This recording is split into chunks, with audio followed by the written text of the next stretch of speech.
માતાજી મિત્રો, જય રામાધણી। તો આજે હું અને મારા બધા મિત્રો અમે જવાના હતા રામાધણીની બીજ ભરવા માટે।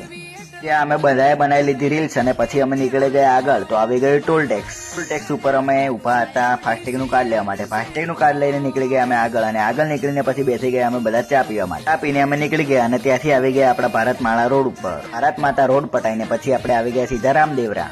ત્યાં તો ગાઈસ વાગી ગયો તો રાતના 1 અને અમે બધા ઊભા થઈ ગયા હતા લાઈનમાં અને સવારે અમને 4 વાગે દર્શન કરવા મળવાના હતા। ફાઇનલી પછી ગેટ ખુલી ગયા અને આપણે બધા લોકો આવી ગયા હતા મંદિરના ગેટ જોડે। હવે તમે જોઈ શકો છો કેટલી ભીડ છે રામાધણીના દર્શન કરવા। ત્યાંથી પછી અમે લોકો બધા આવી ગયા રામાપીરના અંદર દર્શન કરવા। તો તમને દર્શન કરાવશું। ફાઇનલી હવે આપણા થઈ ગયા રામાપીરના દર્શન। તો બોલો જય રામાપીર। અને તમે લોકો પણ રામાપીરને માનતા હો તો તમે જરૂરથી કમેન્ટ કરજો જય રામાપીર। રામાપીરના દર્શન કરીને નીકળી ગયા આપણે આગળ। ત્યાં તો આગળ જઈને થઈ હોઉં કે હતી આપણા એક ગુજરાતી ભાઈની મેટર। તો એક ગુજરાતી ભાઈ માટે આવી ગયા આપણા 500 ગુજરાતી ભાઈઓ। તો બોલો જય રામાપીર। અને ગુજરાતી વાળા માનતા હોય તો લાઈક કરજો અને આપણે હવે મળીએ નવા વ્લોગમાં। એટલા સુધી જય રામાપીર, જય માતાજી।